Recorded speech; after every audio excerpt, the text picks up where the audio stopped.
So we will begin this particular delivery by talking about a group of extraterrestrial or extra-dimensional beings that have been referred to generally by many people on your planet that have interacted with them as the blue men. Now, these beings, the ones that are interacting with Earth, are fundamentally energy beings. They have the ability to take what appears to be human form, although they will mostly appear as an outline, a silhouette that is a glowing blue form, their features being relatively obscured because their true nature is energy. And in their quote-unquote natural state, you would perceive them as blue floating orbs of light. But you can see them in many cases, when you do encounter them, changing back and forth between the orbs of light and the humanoid silhouette. They will generally appear to be relatively tall, perhaps 7, perhaps 8 feet in your counting. That's just a representation of the amount of energy coming through. Again, it's not that they actually have or possess this physical stature, but it is the way they are interpreted by your reality. It's the way they present themselves in your reality. Now, they come from a civilization that actually exists on 3 different planets in their area of space. Their original planet allowed them to create a civilization where many of the so-called scientists or researchers or explorers found a way to convert themselves and exist as energy beings. However, the majority of the civilization remained physical and went on to colonize 2 other planets as they spread out among the stars. So their civilization exists on 3 different worlds. They are exploring at this time a potential 4th world upon which to expand their civilization. But what we are saying is that their civilization exists in 2 fundamental forms. Truly, solidly physical, just as you are, and the ones that have learned to convert themselves into energy beings, which are the ones that are interacting with your planet at this time. The physical ones are not. But the ones that are interacting with your planet are doing so not only for the purpose of observation and study, as is true of many ET races who are interacting to some degree with Earth, but they also are quite compassionate, quite peaceful, and they have, shall we say, a tendency, when interacting with humans on your planet, to encourage those humans to change from a warlike civilization to a more peaceful civilization. They have even rescued people in wartime situations, removed them from the war. They have healed many people on your planet who were injured in war and from other causes. Because, again, they are energy beings, they can vibrate at a frequency that allows a person to match their frequency and allow rapid healing to occur. They will often observe warfare scenarios, and they even have the ability for people, sometimes, not always, depending upon their destiny, because the blue men will not interfere with your destinies, your choices, but they have from time to time, when it is appropriate, even removed humans from your planet and taken them to live on a planet where there is nothing but peace. Now, when they choose to do this, it is usually because a person has been gravely injured, perhaps even fatally injured, in some sort of wartime scenario. They have the ability to actually, in certain cases, resurrect these people, resuscitate these people, and allow them to be placed on one of these planets where they can experience a life of peace away from war. So the blue men, as they are called generally, which doesn't mean there are not females among them, but this is how they present themselves and how they have been labeled by your people, because that's how they seem to appear, as a male silhouette, glowing blue, obscured features, very tall, very energetic, very kind, very compassionate, very peaceful. These beings are continuing to interact with your people from time to time, though they generally remain in the background, because again, they cannot really interfere with anything you have chosen to be your own destiny.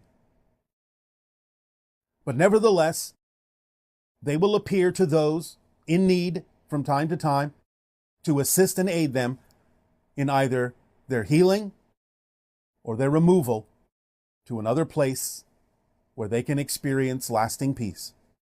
And their energy on your planet gives you a greater opportunity to seek peace for yourselves by matching their frequency. Now, they have restricted themselves to some degree to the different kinds of individuals they may interact with. They may broaden their ability to interact with more of your population as the years progress. You will find in general that they will interact more often than not with the kind of people on your planet you call the indigenous groups, American Indians and so forth, because of their adherence to some of the old ways of relating to nature. Because again, they are very strongly connected to the idea of nature as the blue men.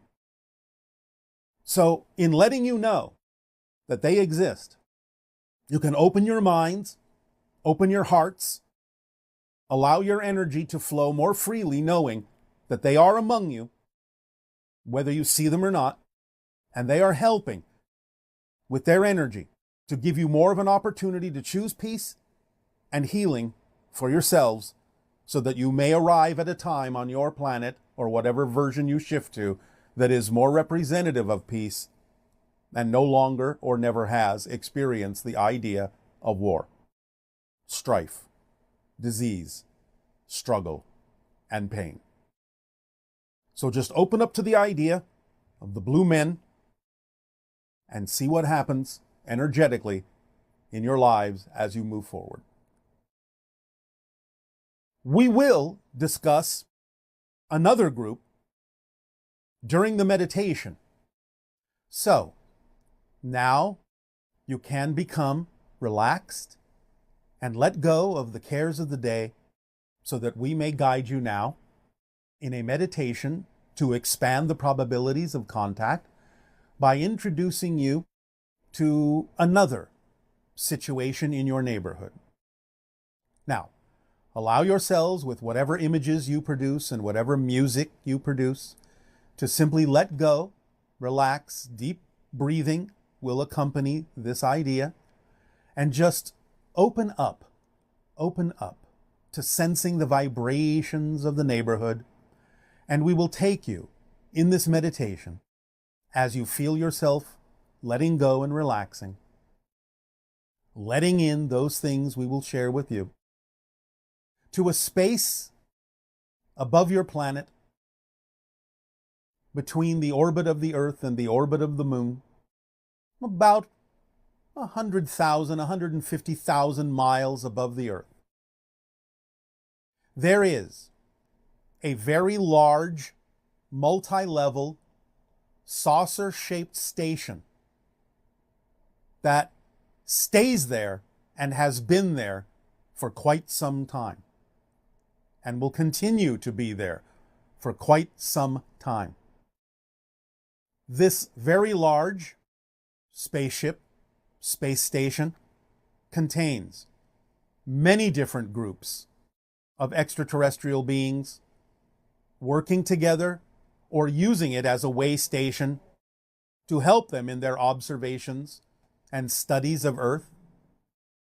And so we want to let you know of the existence of this craft that contains many levels and many chambers, in which many different ET races coexist, come and go, as a port, as a station, to aid and assist them in their endeavors, while they all keep watch upon Earth, observing whatever they observe with their own agendas, taking that information and sharing it.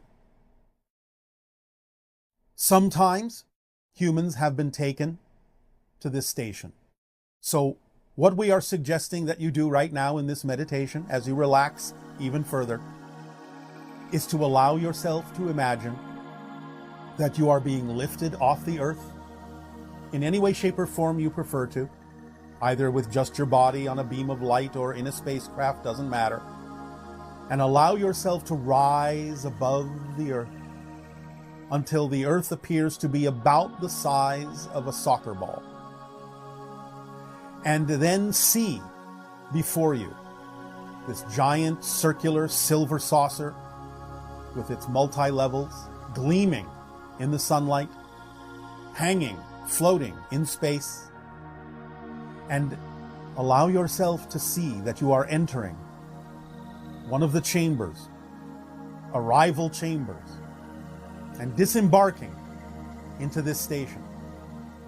And imagine yourselves walking through the different sections, through the different levels, going up, going down, on different tubular access vehicles that you would call elevator tubes, but with no particular enclosure, just rising or going down through these transparent tubes to the different levels, or walking around on the different decks in the different chambers, some of which may include spaces in which to eat, spaces in which to sleep for those that require those things, some of which are scientific laboratories, educational facilities, control centers, which allow you a view of Earth, monitors that may contain views of other planets to which many of these beings belong. And it doesn't matter at this point whether you are accurate in your depiction of the many beings that are walking around on the deck near you, passing by you, going about their business. Imagine whatever forms of aliens you wish, both humanoid and not, it doesn't matter right now. This will become more specific at a later time. But right now, we are simply encouraging you in this meditation to focus on the idea of how it feels to be on such a craft, on such a station that exists above your Earth, with all of these different beings going about their business, some of them acknowledging you, some of them simply passing by, allowing you to feel, to know that this is going on in your neighborhood, that this way station exists in your neighborhood for a variety of purposes, and that it will still continue to exist in this place as you yourselves begin to develop more ability, more awareness, and more efficacy at creating your own spacecraft that use universal powers and universal laws, so that one day in your own craft you may dock with this station and come aboard as a species and partake of the various races and interact with the various beings that also utilize this United Nations or United Planets craft, if you wish to look at it that way, where different beings are welcome to go about their business and interact, so that you simply know that these beings are in your neighborhood. Allow yourself the opportunity now to just explore, pick up on whatever you're going to pick up on, see whatever it is your imagination allows you to see, learn whatever it is your imagination allows you to learn about what is going on in the various endeavors that these beings may be undertaking. Just explore. Just feel the energy of exploration, of observation, of study, of learning, of knowledge, of wisdom, and expand that to the cosmos. For in this craft is a vast library of information and knowledge of the cosmos.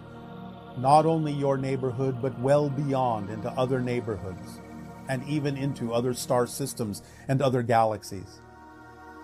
Allow yourself to know that this exists. The greatest library in your neighborhood is 100,000 miles above your planet. And you can access this anytime you wish in your imagination. Let synchronicity and higher mind be your guides on this journey. And anytime you think of this and extend your consciousness to this station, to this meeting point, to this melting pot, to this beautiful silver shining craft with its multiple layers and multiple chambers, with all of these beings going about their business of learning and expanding themselves and their knowledge of existence by observing all of you as well. Allow yourself to participate and become part of this unity. Allow yourself to feel that you can belong to this alliance. Allow yourself to simply feel the expansion of knowledge and awareness that is going on, that is contained in this craft. Immerse yourself in it. Revel in it. Wallow in it. And absorb it in whatever way, shape, or form is comfortable for you. And feel not only the individualness, the diversity, the incredible diversity of all of the beautiful differences of all the individuals and representatives of their own races and planets and stars and galaxies, but also the unity and the harmony within this craft, and the beauty of the orchestration of synchronicity that exists within its walls, floating beautifully in space. Allow yourself now to simply return to Earth, knowing that this is there for you anytime you wish to visit it in your imagination or out of body, in your astral form. It is there for you to participate in, to feel that you belong to, and to enjoy, because it is part of your neighborhood and will be here for you for many, many years to come. Allow yourself now to simply relax back into your environment of Earth, and now be able to see more clearly both perspectives of not only living on the surface of your world, but also seeing your world from that vantage point of that station, through the eyes of all of those races as they gaze upon you, as they observe you, as they learn from you, and expand their knowledge of the cosmos through you. See yourself in both places simultaneously, because you are. For many of you may have counterparts on that station, observing their counterparts on the surface of the Earth. Feel the lines of connection and energy that anchor them to the Earth and you to them. And allow yourself to walk upon the Earth in your path with renewed understanding and feelings of connection that you belong to a vast neighborhood of many different kinds of diverse individuals who are all sharing similar purposes of expanding their awareness and their knowledge, and that you can participate in this expansion as well.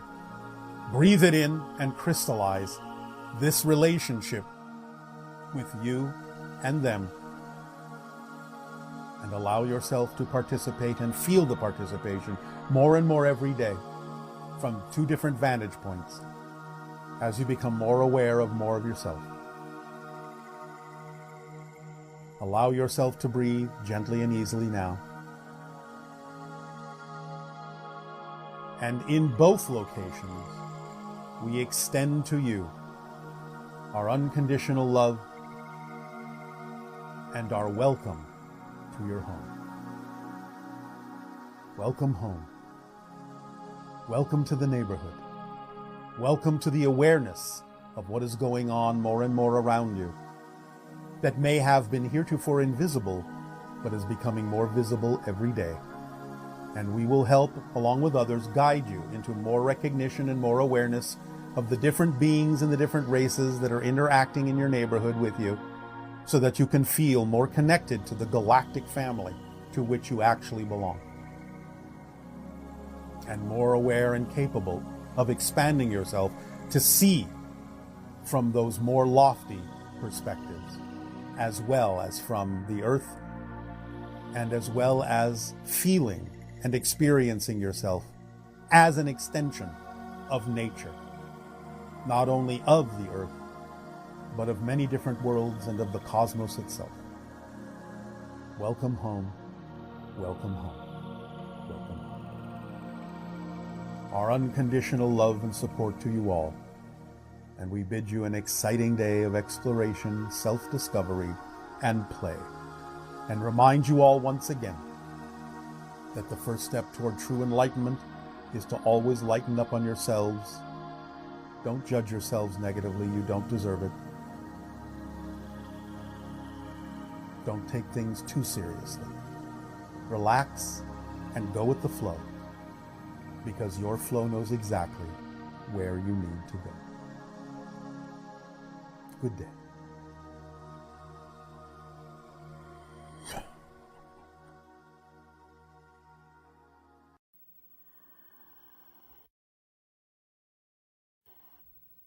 Oh, no, let's say good day to you this day of your time. How are you all?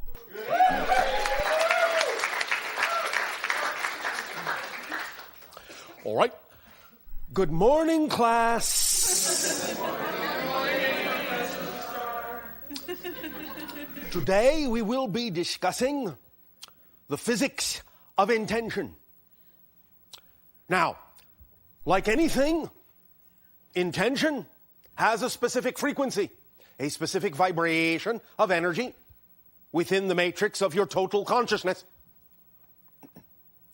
This exchange of information, this transmission, will focus on the idea of allowing you to generate stronger sense of that vibration within yourself, to propel you forward, and specifically in the direction of that which you prefer.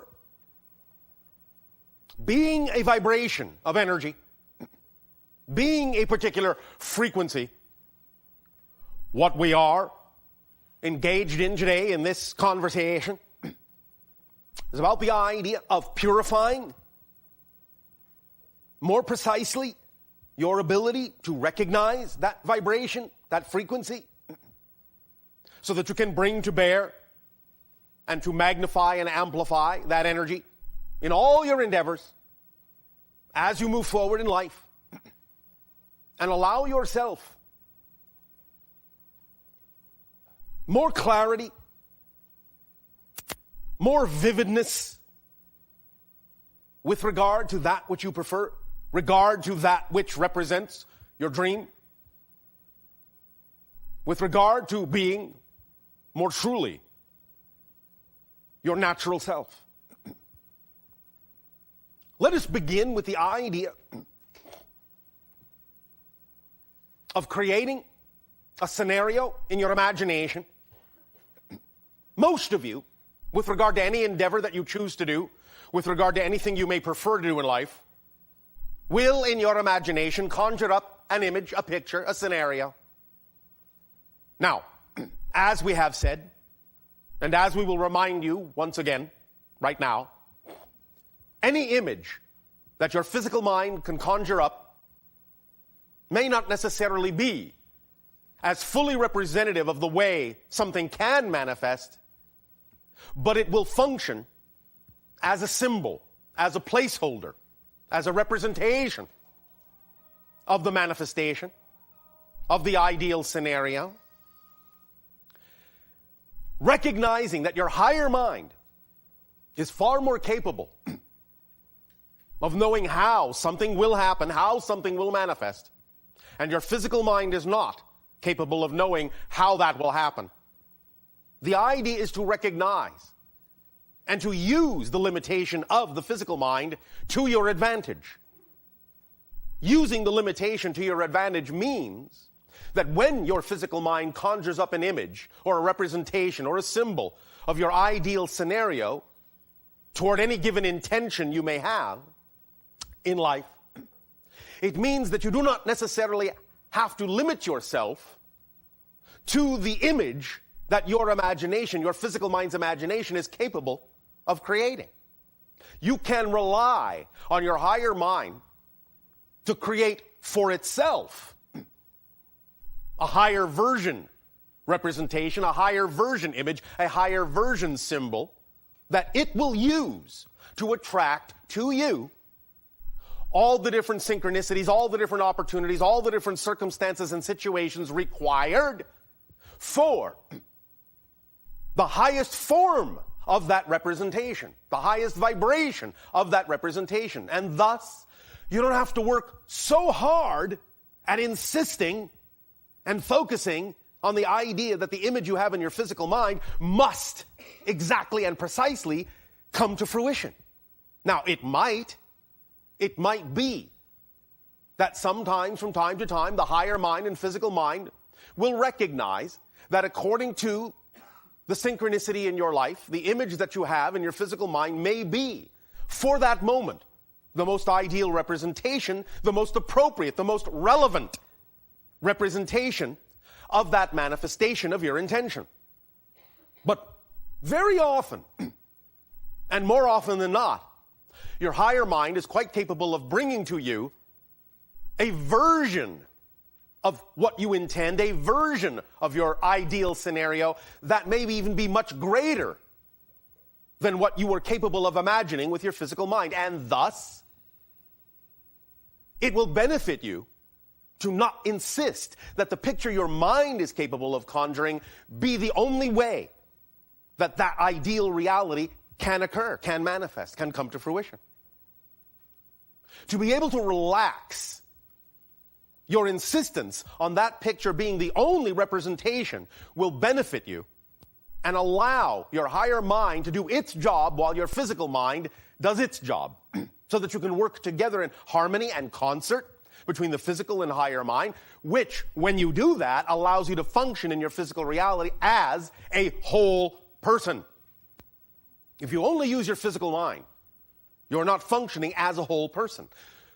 In order to function as a whole person, you must allow the higher mind to be part of the conversation, part of the manifestation, because it is uniquely designed to see much farther than the physical mind can see.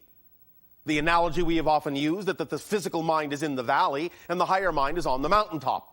So it can see much farther than the physical mind can below in the valley, and can guide you and tell you which way to turn. And even though to the physical mind it may seem that when the higher mind says turn left, turn right, go straight, it may make no sense according to what the physical mind can see, to what the physical mind intends.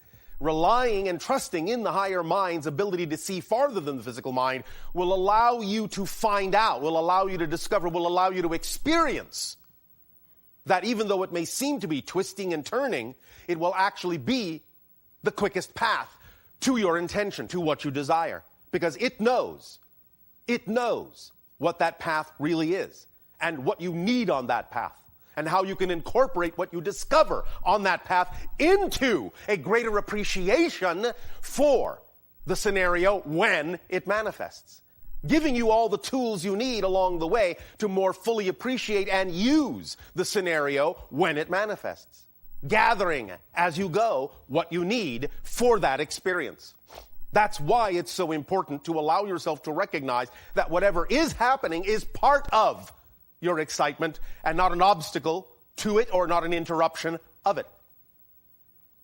Now, the idea also of this scenario that your physical mind paints a picture of is primarily, as we have said, for the purpose of instilling a state of being within you, a particular energy vibration within you, because that state of being is what's representative of the manifestation of that scenario.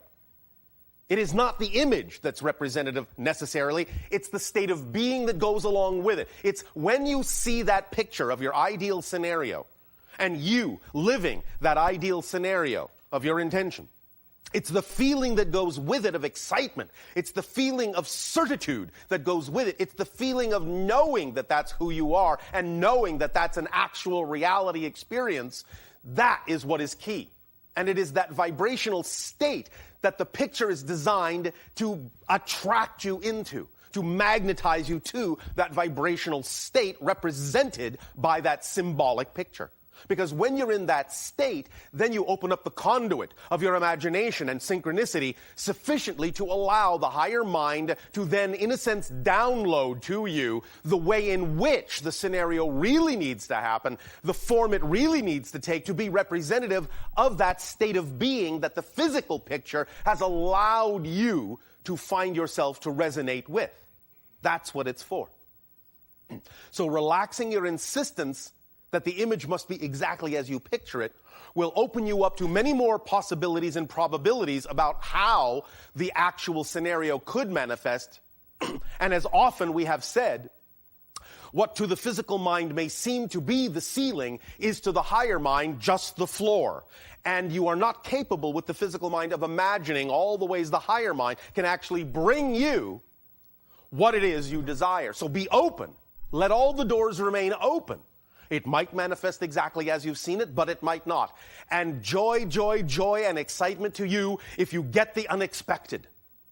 Allow the unexpected to come. Be open to the unexpected, for you will then allow the higher mind to constantly gift you with surprise after surprise after surprise, and you will start to understand that in functioning as a whole person, using the symbol in the way we have just described, that you can create a magical reality where manifestations occur left and right with no effort whatsoever, and your life will become an ecstatic explosion of synchronicity, and it will build and build and build and build and continue to expand and grow in that way.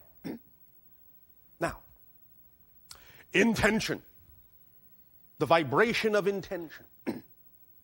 You set your sights on this image. You know that it is representative, at least to some degree, of the ideal state that you believe represents your preferred reality. Again, please remember, this is a balancing act. No expectation that it must happen that way. The only expectation in a sense, or expectancy in a sense, that works in this context is simply the absolute knowledge that this vibration is your true vibration. What you can expect, if you stay in that vibration, are all the things that are commensurate with that vibration. But the more detail-oriented and specific you get, the less likely it may be that you will allow the thing to come to you, the thing to manifest, the scenario to manifest in all the ways that it could. It doesn't mean you cannot have details in your imaginary scenario. But do not lock them in, do not freeze them in place in such a manner so that if for some reason something manifests and it doesn't contain one or two or more of those details, exactly that somehow you feel you have done something wrong. Allow yourself to relax your need to have every single detail there. Allow the higher mind to bring you the things you need when they are appropriate to be brought to you. For remember, your excitement is not only the driving engine of your life, it is also the organizing principle of your life.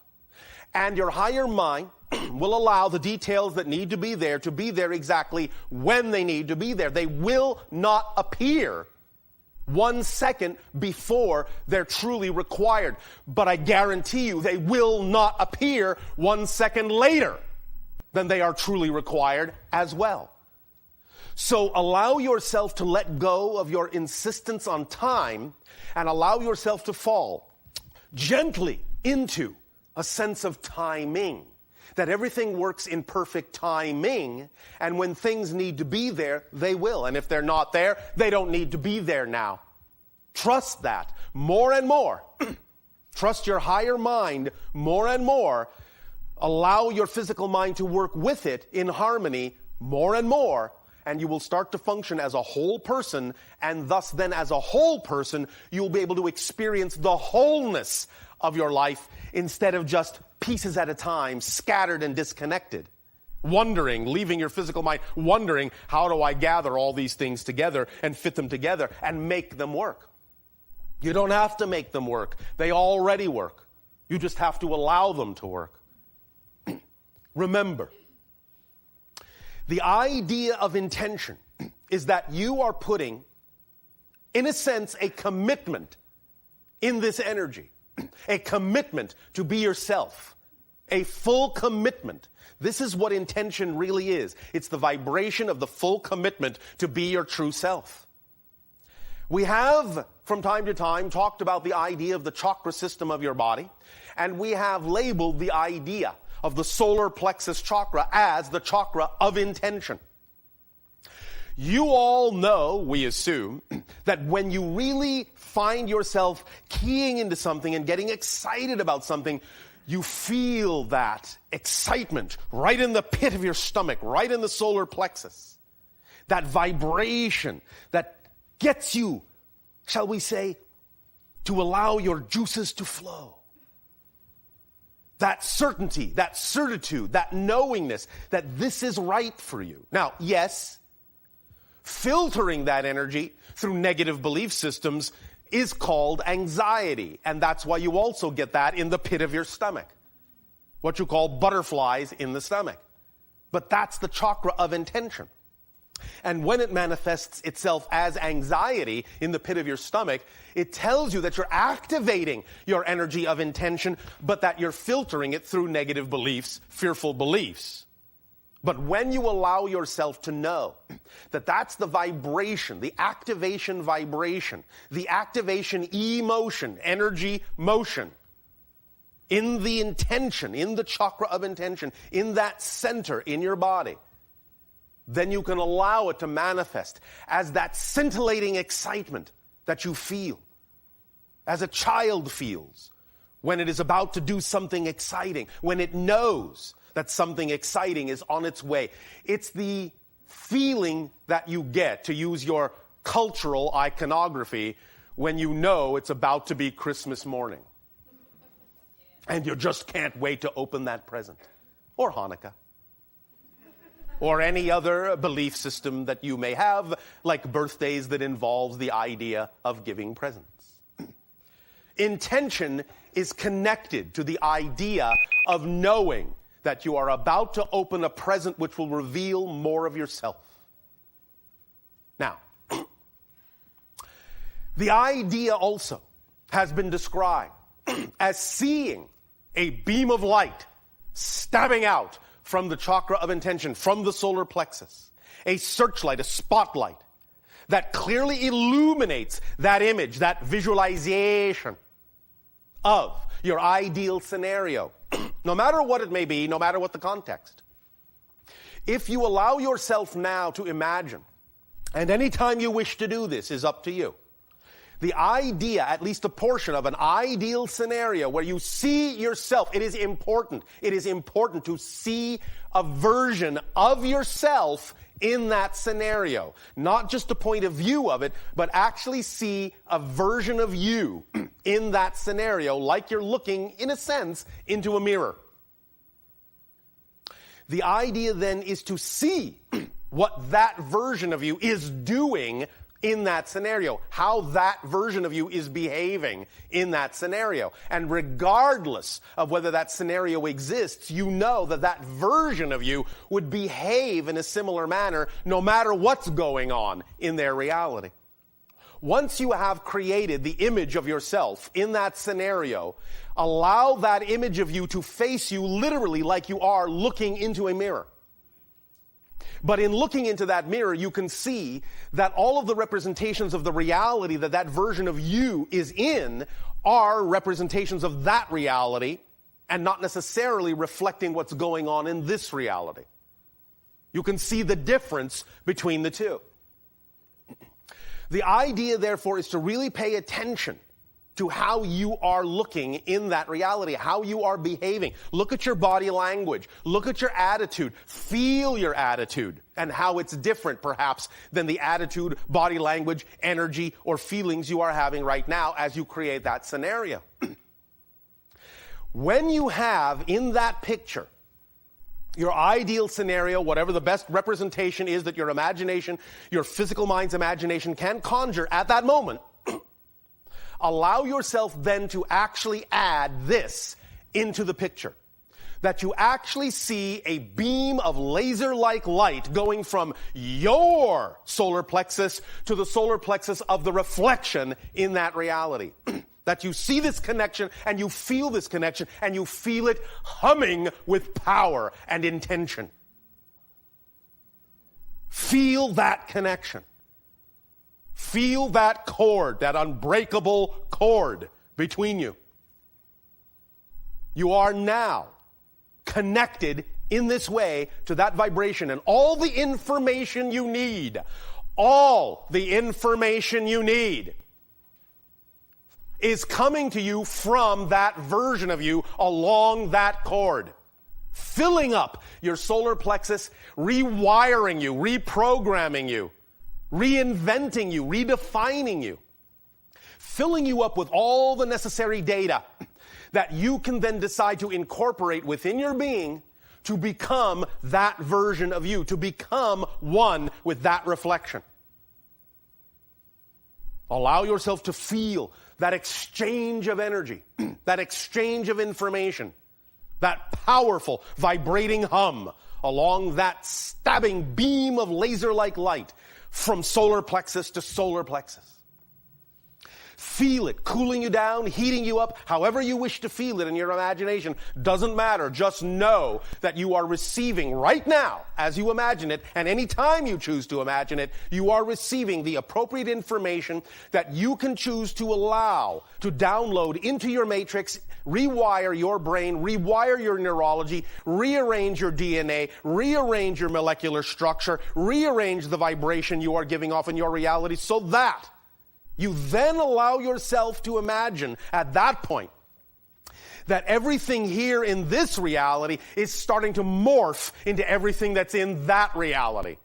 Until such time as the two images are actually matched as perfect reflections of one another. And when they click, when they match, when they vibrate in harmony, you will then imagine that they are humming and vibrating like tuning forks, like two mirrors facing each other, vibrating, humming like tuning forks with a single frequency. And that frequency is now amplified along that laser-like light connecting your solar plexus, until it becomes one overwhelming tone that permeates and penetrates every single cell of your body, every single image within those reflections, till everything is singing that song.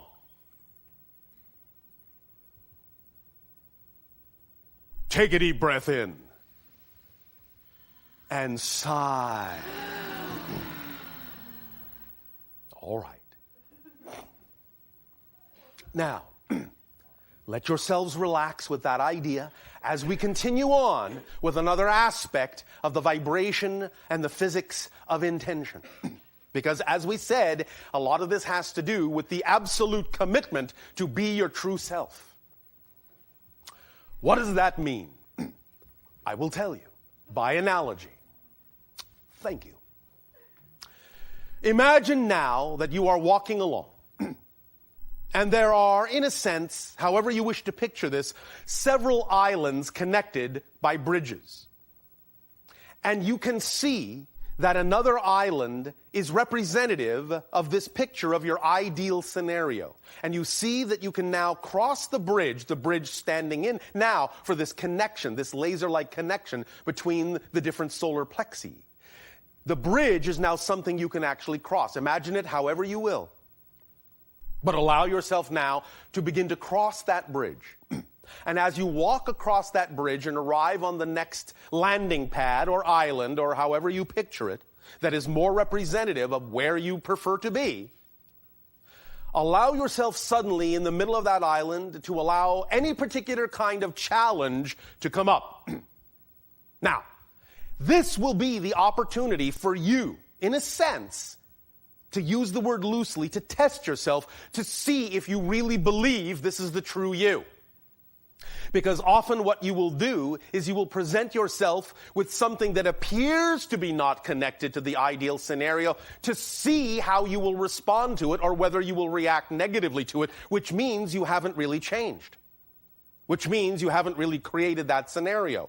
So very often in your reality, you will test yourself by presenting yourself with something that you used to define in an opposite way from your ideal scenario to see if you're still going to give it that definition, or if you're now willing to put a more positive meaning to the very same scenario, which is actually the proof that you have changed. Not that something on the outside has changed. That's not the proof. The proof is if you now respond differently to something, even if it looks the same. That's what proves you have changed.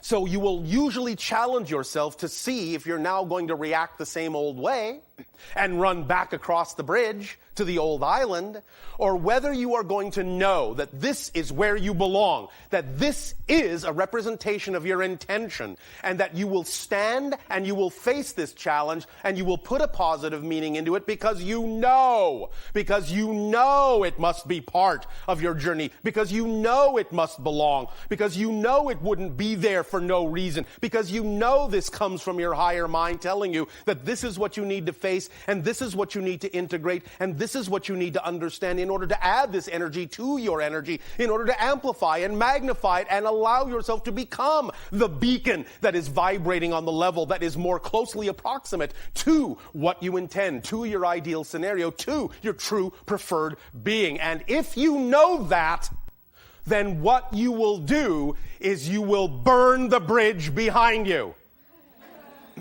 so that you cannot retreat. You see, the principle here in this particular imagination scenario is simply this. When you really know what's true for you, when you really know what is really representative of what excites you the most, there are no other choices but that. People on your planet often ask us, well, how do I maintain this? How do I perpetuate this? If something is really representative of what you really prefer, there simply is no other choice. You simply choose nothing else. And by simply choosing nothing else, automatically you perpetuate. Automatically you maintain the thing that is representative of your choice, because you simply don't choose any other way. You burn the bridge. You give yourself no other choice but to stay in that vibration and face the challenges that are inherent in that level, knowing that they are there to allow you to cross the next bridge. For without integrating that challenge, no other bridge will appear. This is the course of intention. Now, again, the idea is that all you really need to do at any given moment when you're acting to the best of your ability on your highest excitement is to ask yourself, if there's ever a question, ask yourself the simple question: would I rather be doing something else? If the answer is no, if this is the most exciting thing that you can think of doing, and you have the ability to take any action on it at all at that moment, and if there is nothing else you would rather be doing, if nothing else presents itself as more exciting, then that is the idea, that is the representation that you are creating and allowing there to be, at that moment, no other choice but that one. In other words, no other choice is really as representative of your commitment to be your true self than that one is at this moment. In the next moment, there may be another choice. After you have used up the choice you have made, after you have acted on it, after you have absorbed it, after you have allowed it to download into you in a manner that changes you so that you are ready, so that you are the new person ready for the next choice, and the next choice, and the next choice. But at every given moment, whatever it is you choose at that moment, then in that moment, there is no other choice. You have burned every other bridge. And if you continue to do that, to that degree of focus, to that degree of intention, and are willing to face those challenges in that manner, with that attitude, that energy, that body language, as the version of you in your image would do, and the more you become him or her, then the more you will see that your reality will flex and bend and mold itself to that intention. You will be creating, you'll be putting out with that laser-like light a specific frequency that eventually your reality will collapse onto, until such time as the whole vibration of your entire reality is exactly that frequency, and nothing can happen that doesn't happen within that frequency from that point forward. There will be no soft focus, in a sense. There will be no opportunity for any other choice to be made, for any other frequency to come in, because you are not choosing anything else, but what you know falls into the frequency of that laser-like light of intention coming from your solar plexus. That's your beacon. That's your searchlight. That's your lighthouse. That's your path. That's you. That frequency, and only that frequency, at any given moment, determine what that is. Act on your excitement fully, and know that by acting on it fully, the challenges that come up are not for the purpose of distracting you. They're not for the purpose of diverting you. They're for the purpose of allowing you to home in more clearly on what that frequency is, because many times, the way your reality is laid out, you understand more clearly who you are by being given an example more clearly of who you are not. And by understanding how to use polarity in that way, you will more clearly define who you are. And by defining who you are, your intention becomes precise, your vibration becomes precise, and your reality becomes precisely attuned to that frequency of your intention and collapses onto it, and no other frequency thus then can make itself in any way, shape, or form manifest. Do you understand? Yes. All right. Does it sound like fun? Yes. All right. Are you willing to be that you? Yes. All right. Then in every thought, word, and deed, be that you. In every circumstance and situation, be that you. With all of your intentions, intend that you behave like that you, so that you are that version of you. Because there are an infinite number of parallel earth realities. Infinite. Therefore, an infinite number of versions of you, each with its own specific frequency, each in a sense with its own specific program, its own specific series of experiences that are relevant to its frequency. Be the you prefer to be. Stay on that intentional frequency, on that intentional wavelength. Choose nothing else. Make a commitment to yourself to be yourself, whatever that means to you at any given moment. Allow yourself to change, because change is a constant, but change only in that direction of your preference in order to remain committed to being your true self. Do so without the expectation that any particular thing must happen in an insisting way. And be open to the idea of your higher mind bringing you gifts and surprises and the unexpected, so that you can have an ecstatic explosion of unexpected synchronicity as the mainstay of your life. Sound like fun? Yes. All right. Let it be so, because it is so. And this is how we live all the time. So can you. It's up to you. Choose. That's all you have to do. Choose to be who you know you are. Plain and simple. Make sense? Yes. All right. Take a deep breath in and sigh. Take another deep breath in and sigh. Take a deep breath in and hold it. Hold it.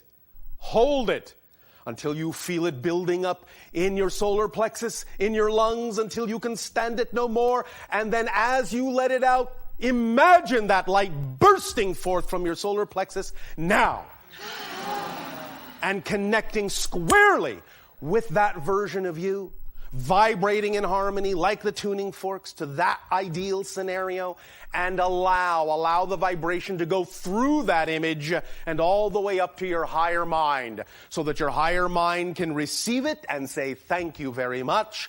I will return forthwith with the most idealized and expanded version of this vibration so that it may go through the template reality and filter down into your physical reality and become crystallized and manifest around you. Now, let us talk about the manifestation idea as it is connected to this beam of intentional frequency.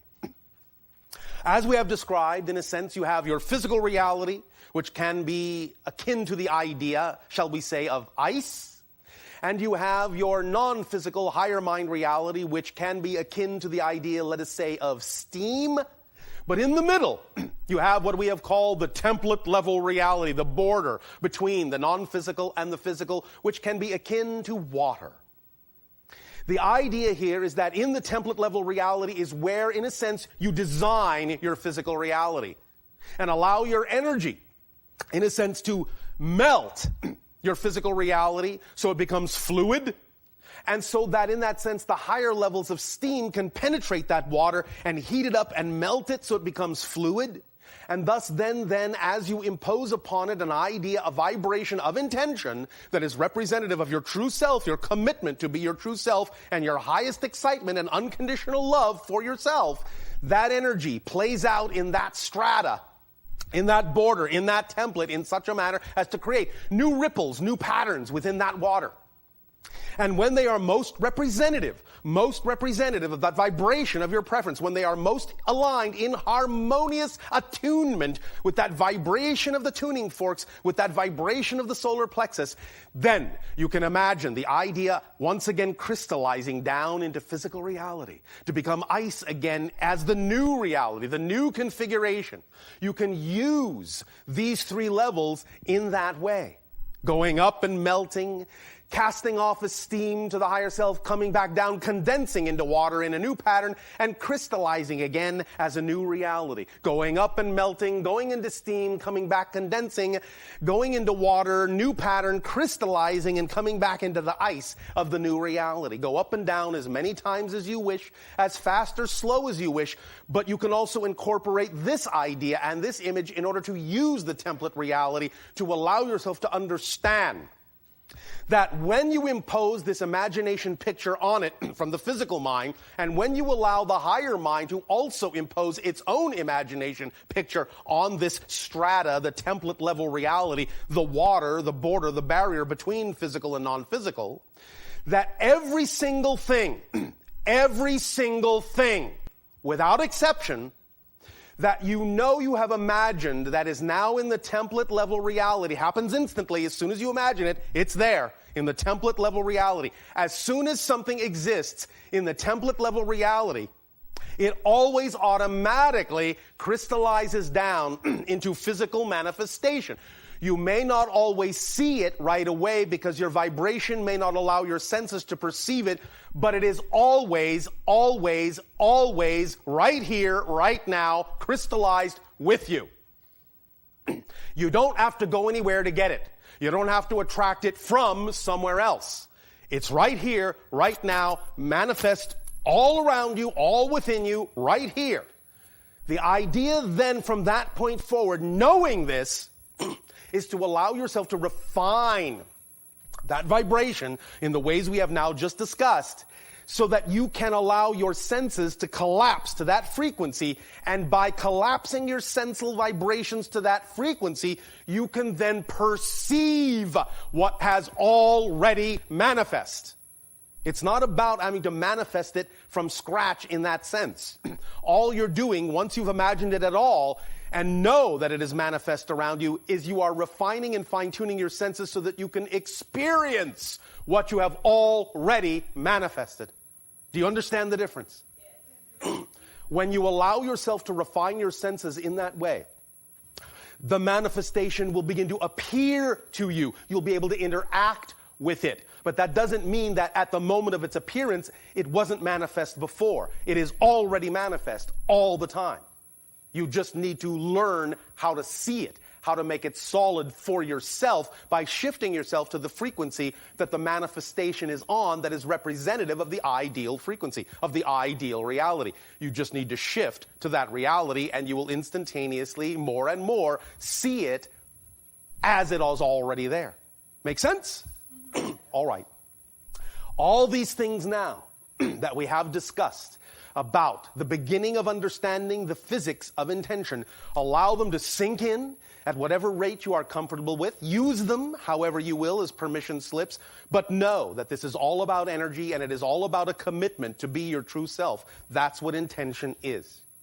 Give yourself no other choice but to be who you know you are. It's your choice to have. It's up to you. We would strongly suggest it, but it's up to you. Take a deep breath in and let it out. Take a deep breath in and let it out. And take a deep breath in and let it out.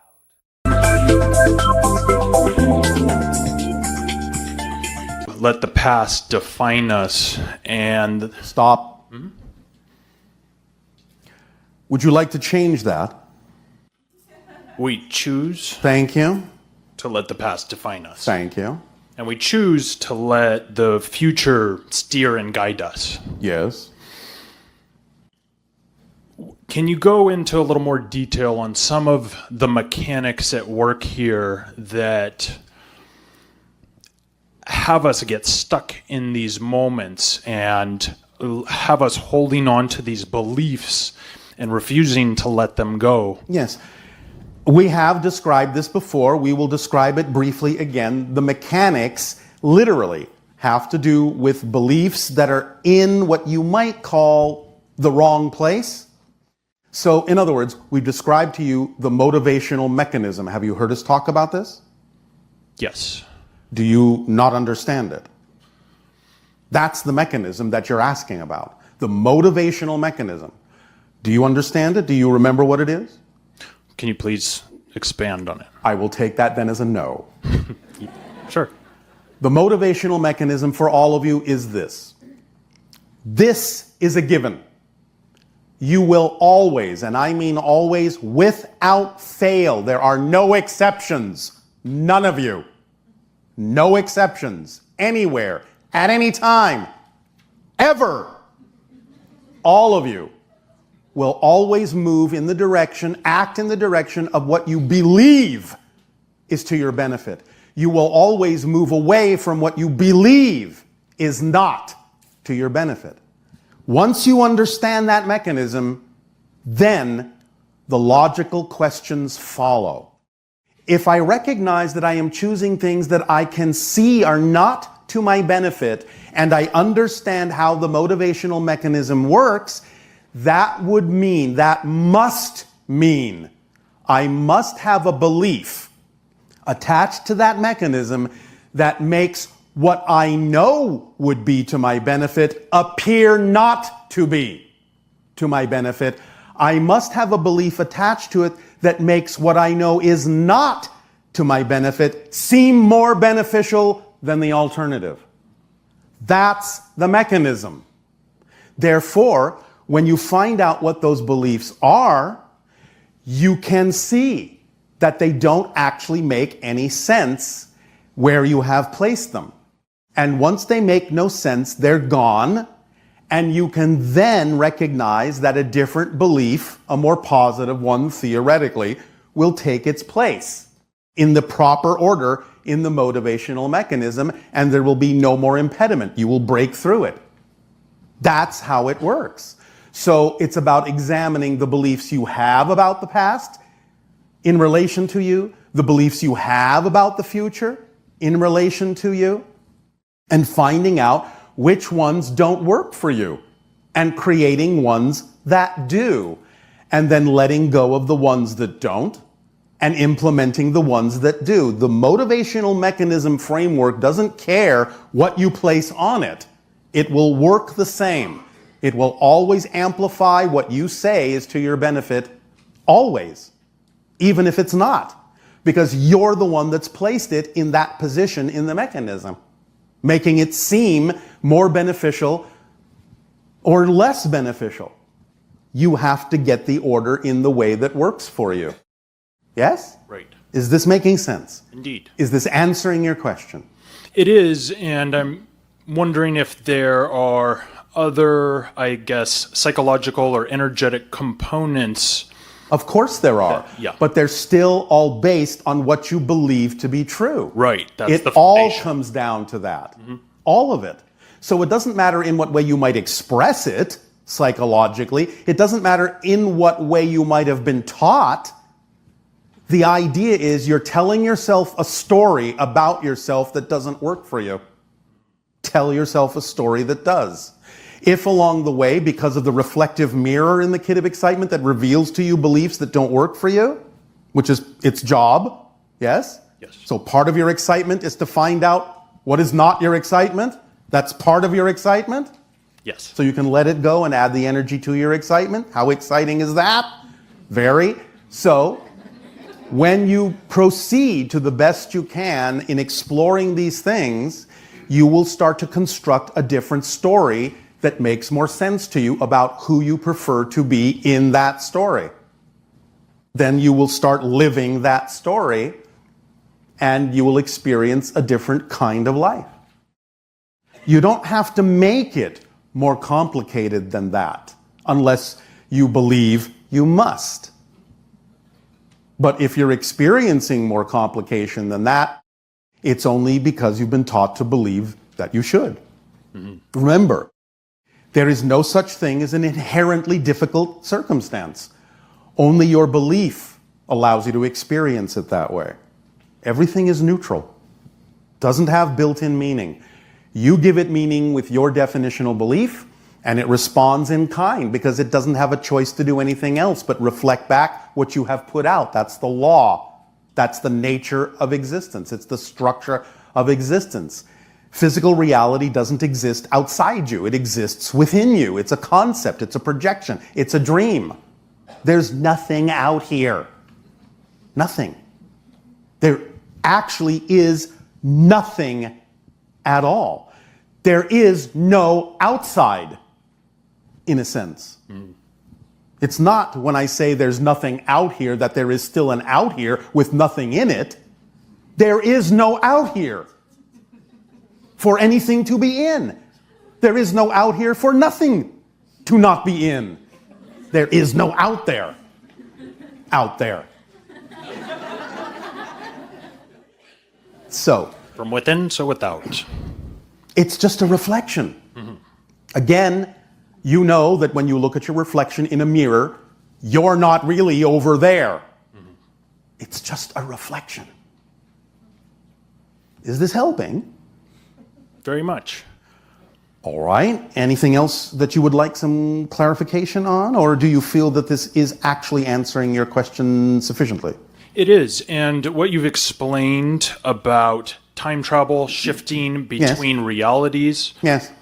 is, and especially with regard to the future, that seems easily understandable, especially with a linear perspective. Yes. What is, I suppose, or could be chosen to be a more challenging understanding is that of how the past is not set and equally malleable. Yes, but that's only because that's what you've been taught to think about the past. Doesn't mean that's the way it is. That's just the way you've been taught to look at it. Right. And one of the most striking examples Yes. seems to be that of miracle healing. Yes. So someone has an irreversible ailment, Yes. and they come to a point where they experience that healing, Yes. and suddenly it vanishes, and they Yes. stand up out of the wheelchair Yes. or whatever. Yes. Because they shifted to a reality where Yes. it did not exist. Exactly, and that means they are not the same person that had it. They've never had it. It goes that far. Do you understand? Yes. It's not that they're the same person and they no longer have it. They are a person who never has had it. Right. Therefore, it doesn't even show up anywhere in the timeline. Yes? Now, you can create the continuity if you want as an experience. Oh, yes, I used to have it and now I no longer have it. But in a sense, that's just wordplay. Because you actually are a new person who never had it. But you're maintaining a sense of continuity that you're the same person who let it go. That's just the way you need to experience it for yourself so that you can gauge that you have changed, that you have grown, that you have made something else happen. That's your way of knowing you've become a new person. You're just using language that makes it seem as if you're the same person when you're not. That's all. Okay. So it's the difference, as we say, between describing an experience and actually describing the mechanism that causes the experience. Big difference. Big difference. That's why many of your definitions are outdated, old-fashioned. You still think that the description, the old-fashioned, outdated description, is actually a description of the mechanism. It's often not at all. It's just a description of how you choose to experience it. But it may have nothing to do with how the mechanism that caused it actually works at all. Do you understand? Right. The simple example we often give is the concept you call telepathy, which we term telempathy. Most people on your planet go, oh, well, you can read my mind. No, you can't. What you're doing is creating a vibrational frequency that is so similar to the vibrational frequency of someone else. You're mirroring them so closely, you're having the same thoughts at the same time. The effect, the experience seems to be, you're reading my mind. But the mechanism is no such thing. The mechanism is you're simply on such a similar wavelength that you're having the same thoughts because only those thoughts are germane to that wavelength. Therefore, you're in sync with one another, having the same thoughts simultaneously, like two tuning forks vibrating in harmony. But the tuning forks aren't reading each other's minds. Do you understand? Yes. They are simply representing the vibration that represents that particular frequency. And that's it. So, description of the mechanism, very different than a description of the experience. Doesn't invalidate either, but it's important to tell the difference. Because when you just go with the idea of the description of the experience, you're reading my mind, it creates all sorts of misunderstandings and assumptions that don't work in your reality. The whole idea sometimes of your scientists attempting to test for psychic abilities like telepathy, they find many times that there's no evidence for it. Why? Because they're attempting to test the experience. It doesn't tell them what the actual mechanism is behind it. Therefore, they're doing the wrong test. And of course, they find no evidence for it because they don't understand what it is. They have proven that the experience is not the mechanism. That's what they've proven by saying there's no evidence for this. That's all they've proven. But they haven't yet realized that the mechanism itself is completely different from the experience that they've just disproven is not the mechanism. Yes? Mm-hmm. Does that help? Yes, indeed. Thank you. Thank you kindly. You are kindly welcome.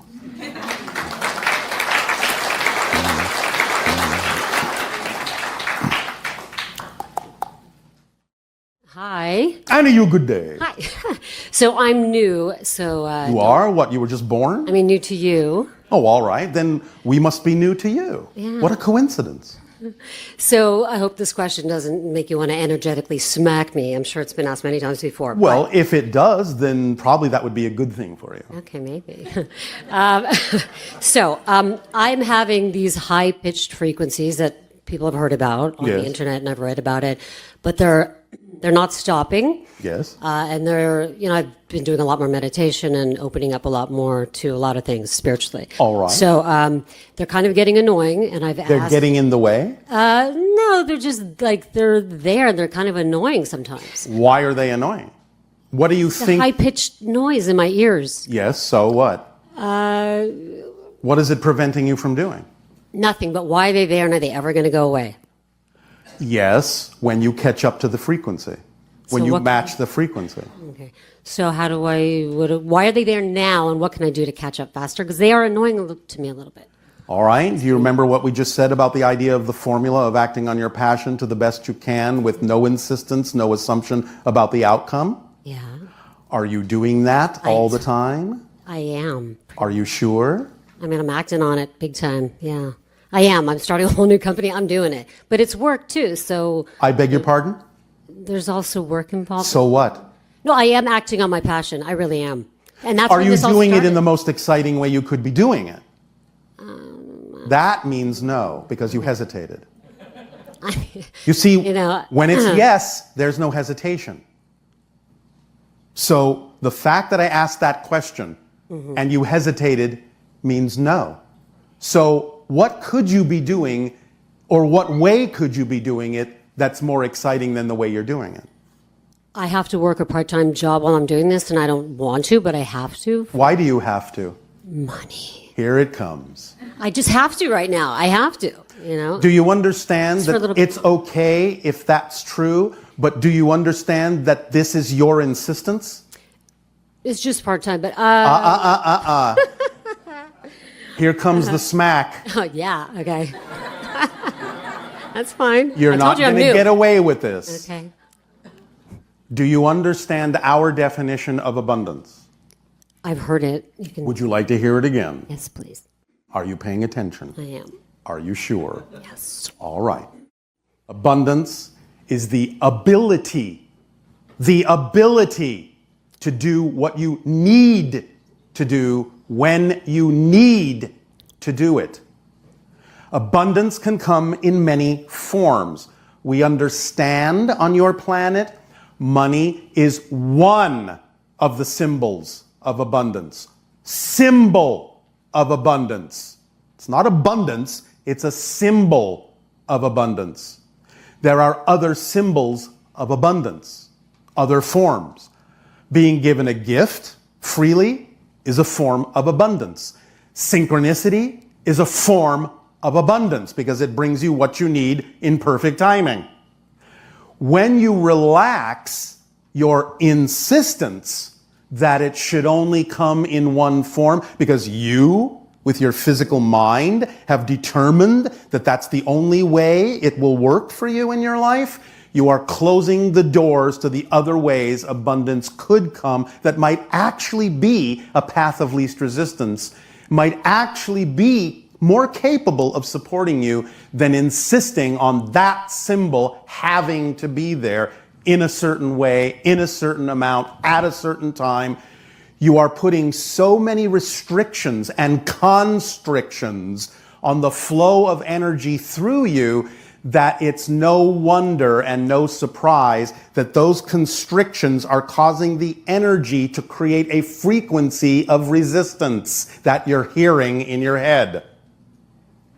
You're constricting your own flow. Too much. Now I understand you have the beliefs that say, I have to do this, I have to do that, and that's fine. I am not saying that you should not honor your belief. What I am saying is, recognize that it's only because of your belief that you experience the need to have to do it. And the more you are capable of taking whatever time you can take, you are willing to take, you feel comfortable taking, to act on your excitement, will allow, over whatever time you're comfortable for it to take, will allow your excitement to start proving to you it can support you, it can sustain you, it can propel you, it can expand you. And bit by bit, again, at whatever rate your belief system is comfortable with, you will start letting go of what you now insist you have to do and start doing what you need to do. Remember, it's not about what you want to do. It's about what you need to do. Is this making some sense? Yes. Is this helping? Yes. So the idea is to allow yourself to look at the ways in which you are choosing to do things based on what you think it must be because of the beliefs you have that are restrictive beliefs, and start relaxing them a little bit and looking around for different ways to perceive and define things so that you can do things in a way that are more in alignment with who you prefer to be, which will allow your energy to flow more easily, allow you to relax those constrictions, and diminish the resistance vibrations that you're experiencing that are translating into that pitch. Is this helping? Yes. Can I ask one more question? Yes. I've been working with crystals a lot, and I know you have your crystals, and I haven't caught up in that area yet. But can you address crystals in general? Yes. In general, they fall into the category of what we call permission slips. Permission slips are simply any tool, any technique, any ritual, or any object that, according to your belief system, will allow you to circumvent your belief system. Therefore, it allows you, with your belief system, to give yourself permission to change your belief system. But you're the one changing it. It's just that you believe that the permission slip will help you do it. And that's fine. Okay, so these, like the quartz here and the sphere there, you don't think that energy, that... Of course they are energy. Of course they are reflective of consciousness. But what I'm saying is they are reflective of it. They're not causing it. Okay. They're reflective of what you yourself decide is true for yourself. Got it. Okay. Make sense? Yeah. Last one really quick. Sorry. I've been seeing black crows like constantly in weird ways. It's very obvious that it's a sign. It's not just like synchronicity. Yes. Constantly all the time. And I'm trying to figure out what does this mean? And it's like... All right. Well, there's a couple of ways you can look at the symbol. First of all, by not necessarily allowing yourself to really go with the flow, by experiencing this constriction. Remember, insistence equals resistance. Remember that formula. Insistence equals resistance. Yes? So by not relaxing that insistence, you're and by experiencing these things that seem to hold you back, that make you feel like it's holding you back, you're taking the path, well, I'll just put it this way, you're taking the path of death. Yes? So, what's a large group of crows called? A murder of crows. So, in one sense, the crows are showing you that you're taking the path of death. But on the flip side, also, crows are known for going, ooh, shiny. Ooh, shiny. And being fascinated by things that shine, that glitter, that glow, attracting their attention. So they're attempting, as a synchronistic symbol, to reflect to you, just focus on the light. Yes?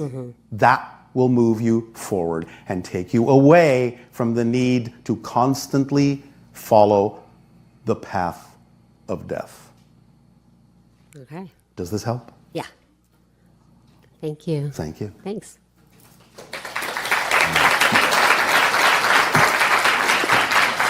Let's say, for the moment, if you wish to just sort of give a little bit of a fun label to that synchronicity, that the primary crow that you can relate to as a symbol that represents all of that, you can give that crow a name.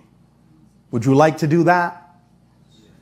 Call it Edgar Allan Crow.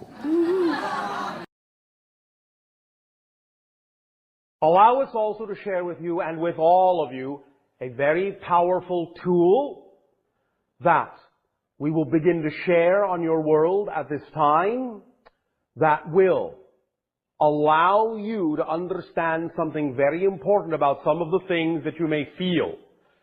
We can use the cynicism as an example, since you have brought it up. Anytime you have a feeling that is of a vibration of the nature that you know is out of alignment with your truth, of course, as we have always said, allow it, acknowledge it, own it, because you cannot change what you do not own. But now, understand it is a very powerful tool of transformation. And first and foremost, it is a very powerful tool of diffusing and neutralizing the negative vibration in anything that comes up. So, whatever it is you may feel, be it anger, be it hate, be it doubt, be it fear, be it cynicism that you believe is out of alignment with your truth at any given moment, say out loud to yourself, or if the situation does not allow that, say strongly in your inner voice the following thing. or some variant thereof, depending upon what it is you are experiencing. I am feeling cynicism because I choose to believe I need to. I am feeling hate because I choose to believe I need to. I am feeling fear because I choose to believe I need to. I am feeling doubt because I choose to believe I need to, or I choose to believe I must, or I choose to believe it serves me, or I choose to believe fill in the blank. But the critical portion is the acknowledgement that you are feeling what you're feeling. I am feeling X. Followed by, because I choose to believe. Fill in the blank. When you begin to observe the feelings and make these statements in that moment, you will find that the vibration will somewhat flatten out, somewhat neutralize, somewhat diffuse.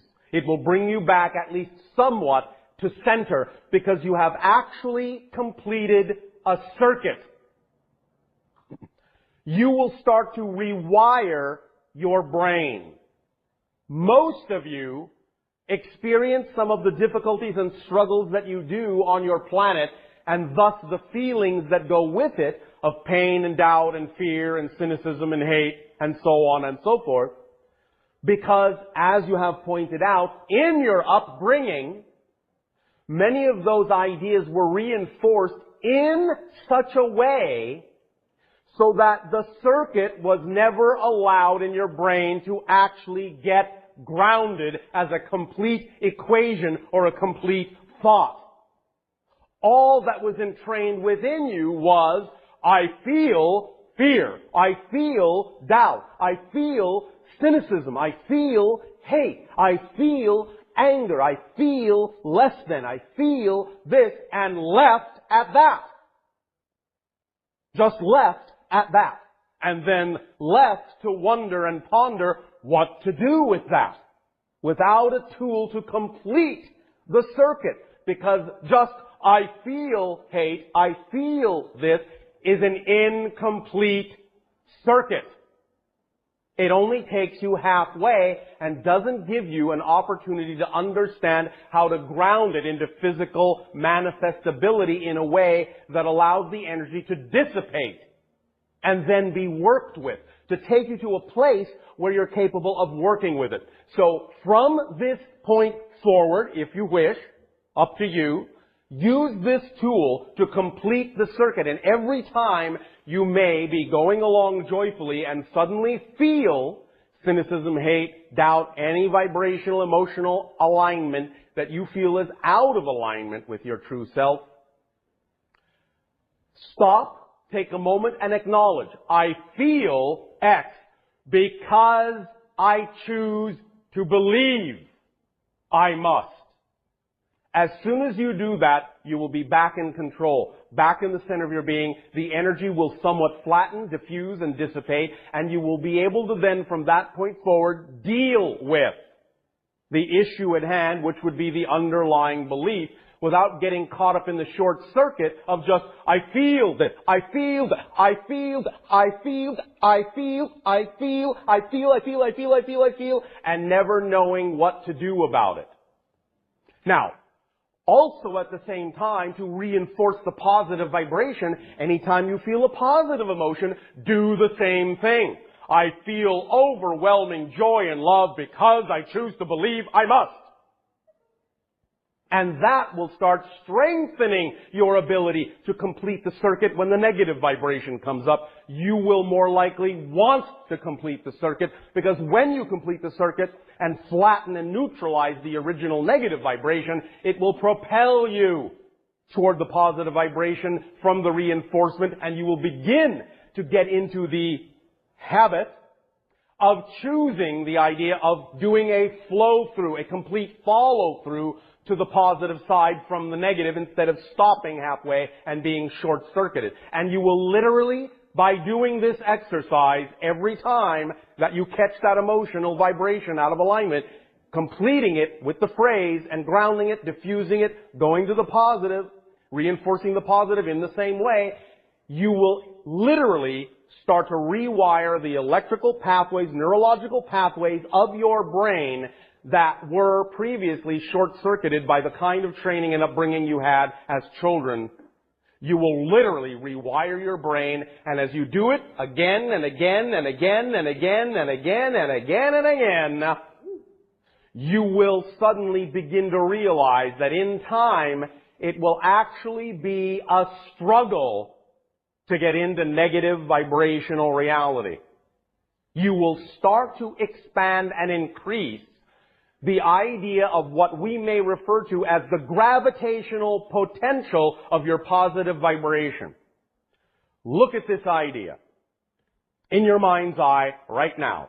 Imagine, if you will, that at the core of your being there is a powerful, bright star, shining bright. However, it is mostly invisible to you because it is surrounded by a shell, a spherical shell of all sorts of belief systems that may be out of alignment with your true self, which is that star at your core. But as you reinforce the positive side, as you neutralize the negative side, as you rearrange the neurology of your brain, as you ground the circuit, complete the circuit in this way, bit by bit, piece by piece, these puzzle piece shell around the star will begin to crack, become transparent, become see-through, let you know the star is there. You start to see the light. The shell starts to crack and fall away, float away from around the star, and you begin to feel the pull, the tug of the star like a moth to a flame, entranced, mesmerized by the beauty and the vibrational power of the core of your being, and you begin to fall toward that star. And the closer you get, you come under the influence of its gravity more and more powerfully. And the closer you get, the gravity becomes stronger. The closer you get, the gravity becomes unbelievably powerful, overwhelmingly powerful, until such time as you are caught in the gravity well of your positive self to such an extent it will be impossible or very, very, very, very, very, very, very, very, very to the power of 99.999999999% unlikely that you will be able to pull away from that pull, that tug of the positive vibration again.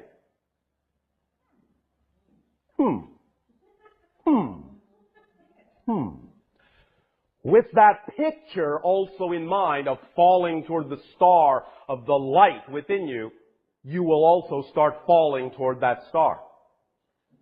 And you will feel its tug. And as you become immersed in that gravitational well and unable to pull away from it more and more, you will become more sensitized to the vibrations that are you, and also more sensitized to the vibrations that are not. So you will constantly then move away from what you are not and towards what you are, and the pull will become inexorable. And you will fall into the center of your soul and be who you are.